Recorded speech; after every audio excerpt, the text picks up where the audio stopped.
The following is an exclusive presentation of TPC Communications. Saturday, the Panthers, minus Dan Marino, visited the Mountaineers of West Virginia in a battle of undefeated. But behind a solid defense and big plays, the Panthers came out on top, 17-0.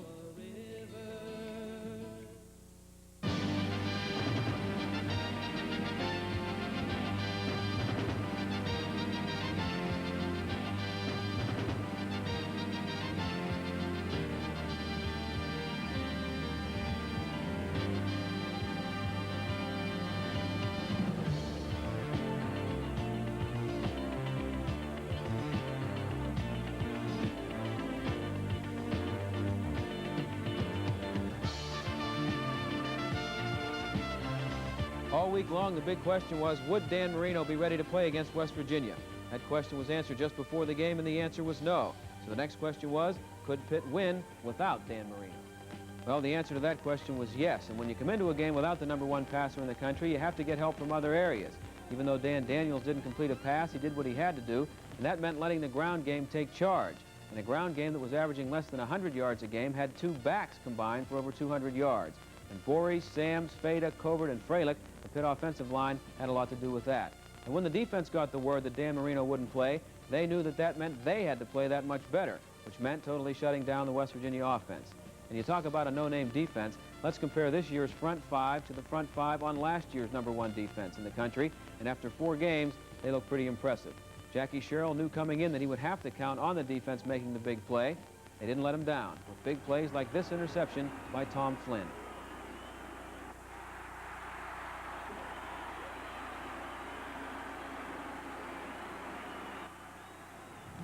We'll have all the action and the story of Panther Pride, which is brought to you by Westinghouse and the 140,000 Westinghouse employees worldwide. By Miller High Life, if you got the time, we've got the beer. And by Gulf Oil, who suggests you try Gulf Super Unleaded, the gas with guts. It helps eliminate knocks and pings. When they got the news that Dan Marino wouldn't start at quarterback, the biggest home crowd in West Virginia history must have liked their chances of ending Pitt's winning streak. But Jackie Sherrill had a plan. Our game plan certainly has changed. We had to run the ball, we had to control the ball and keep him from scoring. Obviously, the game plan worked, and the man who was under the most pressure was Dan Daniels. I was a little nervous the first series because playing down here in West Virginia, you know, they are a vocal crowd and everything, but we knew we weren't going to put the ball up too much, so you know, I didn't want them to get frustrated, you know, that we were only moving the ball 3-4 yards at a time. But with the emphasis on ball control, which included Dwight Collins at tailback, it meant more responsibility for the offensive line. We had to prove to some people that we can run the ball instead of pass. All week we worked a lot harder on our run blocking and prepare for West Virginia because they slant a lot. Pitt's #1 ranked defense knew that without Marino, they might have fewer points to work with. And the boys went to work early. But the West Virginia defense came to play too. Dan Daniels' first attempt to pass is ruined by a sack and a 16-yard loss. And although Wayne DeBartolo would end up with over 100 yards, he didn't get any of them here. West Virginia respected the Pitt pass rush, and when they threw, they made it quick. And when they tried to go deep, a kid named Tom Flynn got in the way.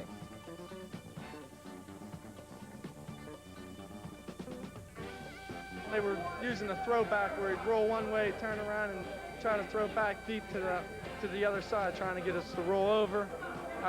They did it once in the first quarter, and he overthrew it.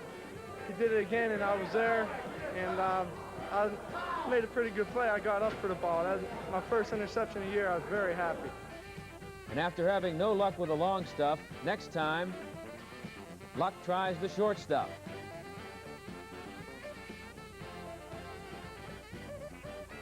Luck tries a short one again. It's complete, but no gain thanks to Sal Sinceri. And there are a lot of people who figure Sinceri will be joining some of his former teammates in the NFL.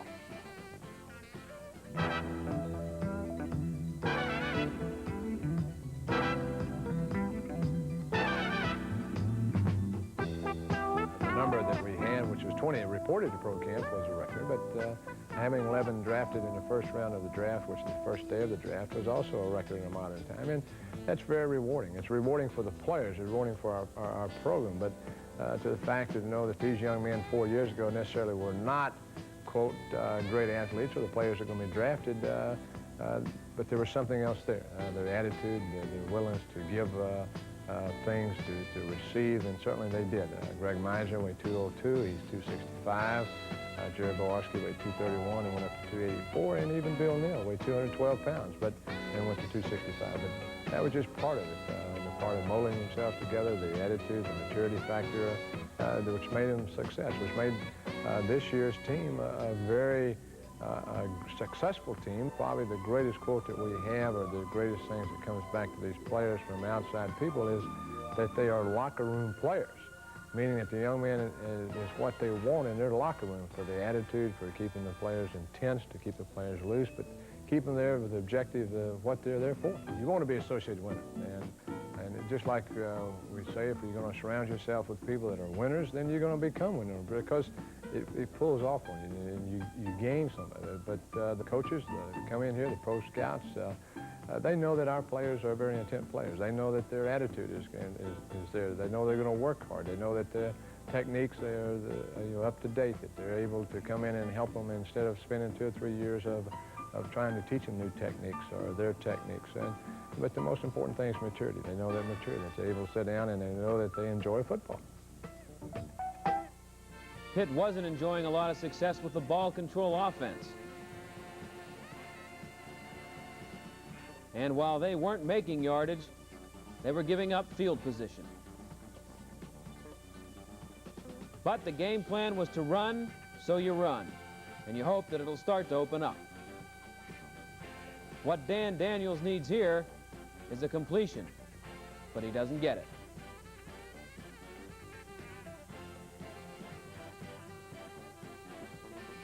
And Oliver Luck, he decides it's time to go back to the quick stuff. And Pitt's bad field position starts to turn into good field position for West Virginia. And this is what the Pitt defense knew they had to look out for: the rollout pass. And it looks as though West Virginia has found the secret, the sideline pass. When the passing game starts to work, it opens up the run. But if you're going to run, you got to hold on to the ball. Curlin Beck didn't, and Pappy Thomas was there. Running back broke. I went over, and the ball just popped out, and, I just fell on top of it in the end zone, That was a big play for us right there. It wasn't long before the Pitt defense was back out there.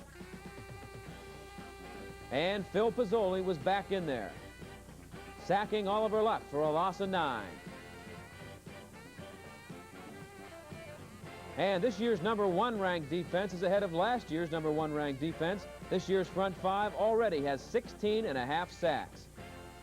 And you can't run on this front 5 either.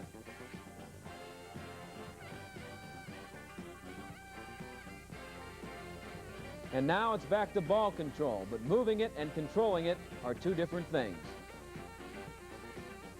You just keep handing it off and hoping for that big play. But so far, only the defense is coming up with a big play like this one by Rich Cranack.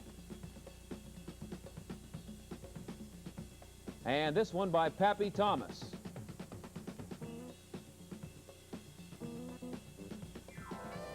Now it's time for the offense to come up with a big play, and it's the little guy who comes up with it, Barry Compton. On the reverse.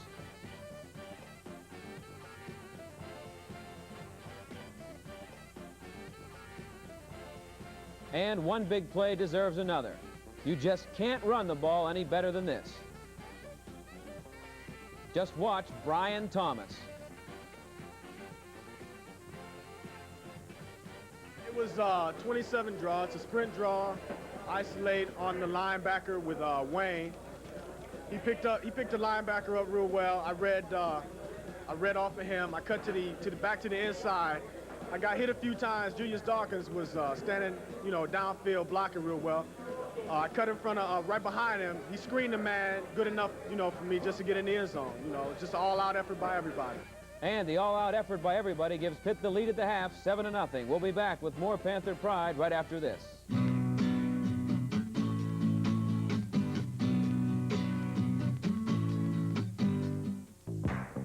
Nothing changed in the third quarter for West Virginia. Where they went, the Pitt defense was sure to follow. And when Oliver Luck did have any success, it was quick and out.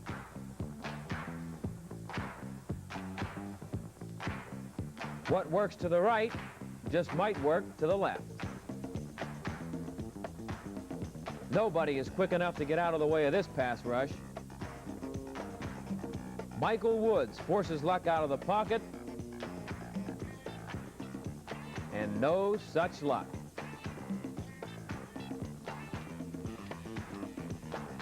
But when Pitt gets the ball, an interception gets it right back for West Virginia.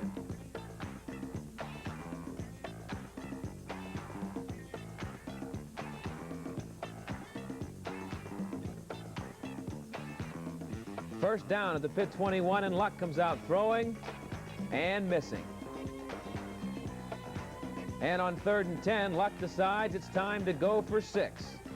But instead, Luck ends up with number 26.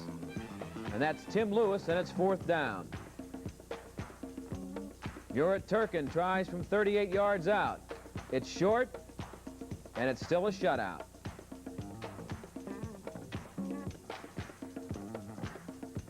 But it wasn't long before West Virginia was back throwing the ball and catching it.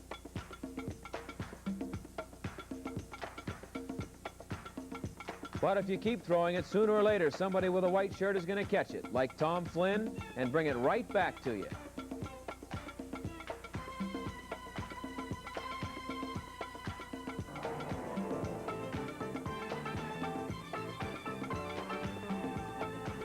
And the way Flynn is playing back there brings back memories of another free safety who just happens to be Pitt's all-time interception leader.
Flynn's second interception was one of the big plays in the game, and when Pitt gets the ball back, it's right back to the run and Wayne the train for 7.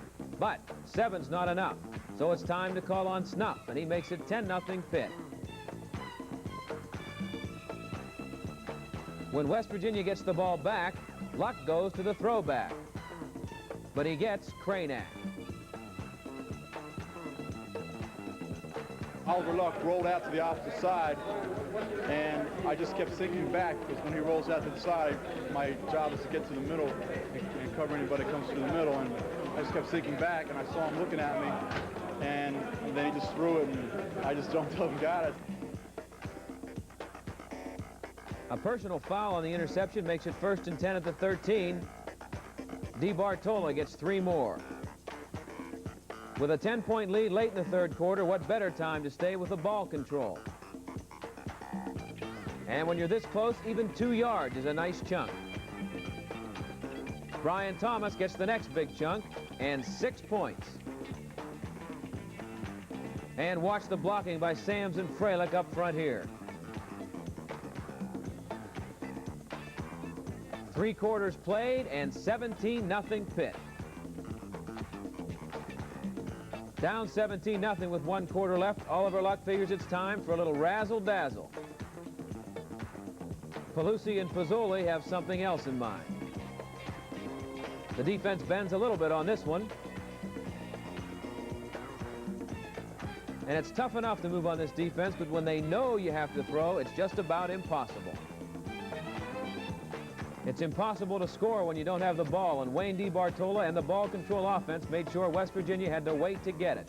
In the first 3 games, the offensive line had shown that they could pass block, but they didn't get a real chance until this week to show that they can move them out as well as they can hold them up. And Jackie Sherrill has been looking for a tailback since summer camp. He may have found one in Morgantown, Brian Thomas. Jackie knew all along that he had a fullback who will play hurt and fight for every inch. His name is Wayne DiBartola. And the tailback he found will run inside, and he has the quickness to run outside. And he'll give you the second effort. Ball control will get you nowhere if the defense doesn't do the job, but this Pitt defense has been doing a better job than any defense in the country all year long. You know, I think we have a pretty good football team, and I think we might be going somewhere. The next place the number 4 team in the country will go is home after 2 straight wins on the road.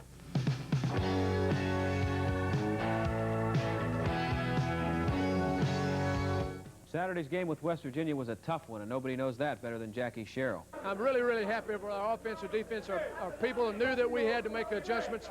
We didn't play very pretty, but we did what we had to win the game. Being 4-0 also has to be rewarding to the Pitt players. We knew we had to run the ball this time, and it was fun because we knew the load was on us, and I liked that. All the offensive linemen liked that. We wanted it to be our game. Our game, Danny Daniels, and the backfield, they all came through and pulled together.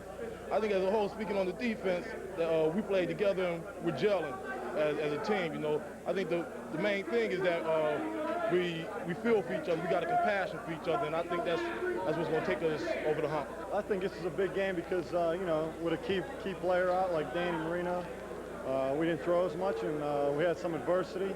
But, you know, we showed we could be flexible and move the ball on the ground. Next week, it's revenge time. Florida State, the only team to beat Pitt last year, and the team that cost them the national championship, will be at Pitt Stadium, and they'll be coming in after 2 big road wins at Columbus and South Bend. Well, I don't think our players will have any problem getting up to Florida State because, you know, Florida State kept us from winning the national championship last year, and they remember that. And they know what kind of football team, what kind of talent Florida State has, and they'll be ready to play. The team that played last year isn't playing this year, so we got to beat the 1981 Florida State team. We can't worry about last year. We're going to be extra fired up. It's going to be at home for us. We're going to beat them. And who are the key Florida State players for Pitt to deal with? Florida State features a strong passing game led by quarterback Rick Stockstill. He can go deep to his wide receivers to break the game open or throw underneath the coverage to his backs, which he does quite a bit.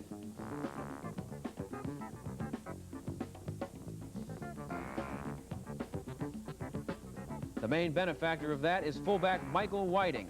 He was the team's leading receiver last year. When Whiting isn't running or catching the ball, he's blocking for tailback Ricky Williams. The revamped defense is led by nose guard James Gilbert and linebackers Tommy Young and Ron Hester. Florida State is strong against the run, but you can throw on them. And when you have a punter like Ron Stark, it's just another valuable weapon. His kicks last year bottled Pitt up all night long. Offensively, Florida State can explode, as witnessed by their 496 total yards against Ohio State 2 Saturdays ago.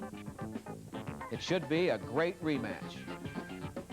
That's next week, another big game for Pitt. This time it's Florida State, and we'll have all the stories and the action on Panther Pride. Panther Pride has been brought to you by Westinghouse and the 140,000 Westinghouse employees worldwide. By Light Beer, everything you always wanted in a beer and less. And by Gulf Oil, who suggests you try Gulf Super Unleaded, the gas with guts. It helps eliminate NOx and pings. The executive producer of Panther Pride is Richard L. Clouser. This show was produced and directed by Doug Kennedy. Creative consultant, Guido D'Elia. Associate producer, Bill Dickhout.